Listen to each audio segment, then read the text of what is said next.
Very well. Whoops. Fucking idiot. Yeah. So we'll be putting these on later on this afternoon.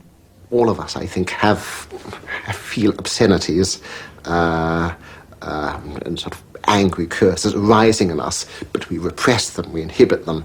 In John, I think it tends to leap over the bounds of inhibition. Generally, there's disinhibition in Tourette's, which can go all ways, which means the Tourette feels too much, but also too much comes out of him. There's a sort of transparency. He has to bear a bad form of Tourette's, and a particularly distressing one to him and to others, because it involves these socially disruptive yells and, above all, words. So he has to use obscenities. He struggles with this. He wants to say fuck. So this image of him holding his mouth for so much of the time, so that things don't burst out, is very painful to see.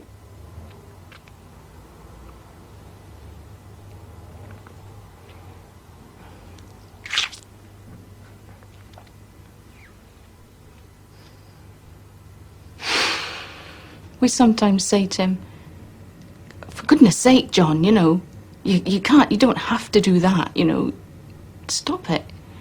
And he can't, really. When you stop and think about it, you think, oh, I shouldn't have lost my temper, really, he can't help it.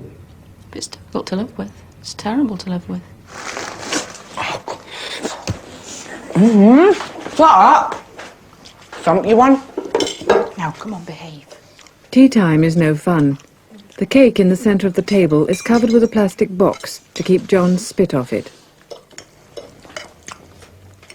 As well as William and Caroline, John has an older sister away at college in Edinburgh. But whereas his younger brother and sister are prepared to sit and eat with him if forced to, John's father prefers not to face the spit and bad language. Does he fuck off? He's not. He's normally in. Quite often he's late, because he works. Does extra jobs on the side. And he doesn't like this Laughing. carry on either.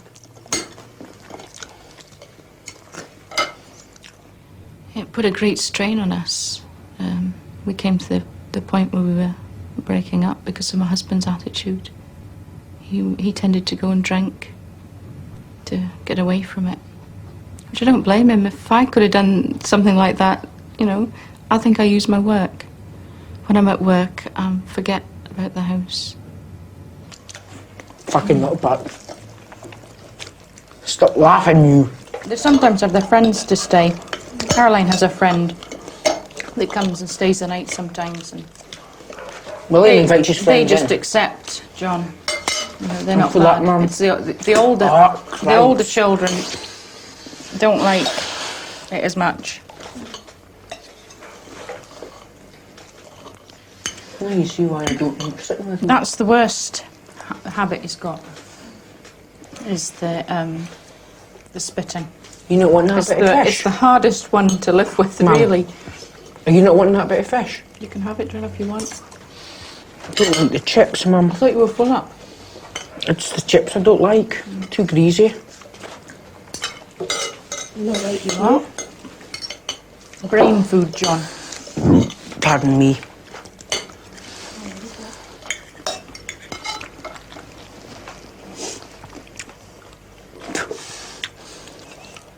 Tiny fish, is this had it? Cod. We had it, John, cod's today. I don't want that, Mum. I'll have it, no one. I'm sure the cat will enjoy it. As a professional nurse, Mrs. Davidson accepts John's affliction as a medical condition. But her mother, John's grandmother, believes he is possessed by darker forces. God's sake. She thinks that John has the devil in him, that he should go to church and beg forgiveness for his sins and all this. Tourette himself had written a book about possession in the theological sense, but this was a neurological possession. But it was a neurological disease which was also a public disorder, because necessarily it exploded into the public domain and people would have to react to it. They're just a smaller post office. Sometimes Because the disease prevents John behaving normally in public, he attends special classes where necessary social routines can be practiced. Now, do you know what that means? I named post. Here, John and his classmates deal with tasks like paying fares on a bus, dealing with government forms, or today, the type of questions he might get asked at a post office. Need a visit to the post office. Okay, you. Trusty? Postal orders, what do you think? We get As John is bright, he doesn't have much difficulty with all this in the classroom, whereas teacher Lorna Peggy is forced to face the difficulties of John's Tourette's. Get it in anyone. I would think so, yeah. Lorna, I can't. That's something that you can check. The spitting is manageable, but with girls in the class, the sexually explicit language is more difficult to cope with.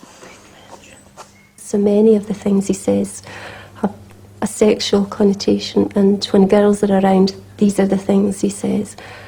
It's all right here because the girls understand, although, you know, they do take offence occasionally. And one girl had a particular problem in understanding that it wasn't directed at her personally, that it was, you know, something that John does, and he's more upset about it than she would be. Personal or not, John's obscenities will always be a verbal time bomb waiting to go off in public. Fuck up. There. Cut. Four first class stamps, please. Fuck up. What an inquiry about a dog licence? What? How much is it? There are no official figures for sufferers of Tourette's. Estimates vary, but about 1 person in every 3,000 seems to be the accepted average. The reason for the vagueness is the range of the affliction. Lethal weapons on? John's Tourette's may be extreme, but it's not unique. For sufferers of this socially unacceptable disease, the only real hope is that the rest of us will understand that people like John are not mad. This is what I'd be, see that, so this is what I'd be digging up if I was working with the parts department now. Would it? Yeah. At this time of year? Hey! Fuck up! Right, I think we're going to cross here, John. There's something, one just keep thinking why it has to be me and not folk that are criminals or deserve it.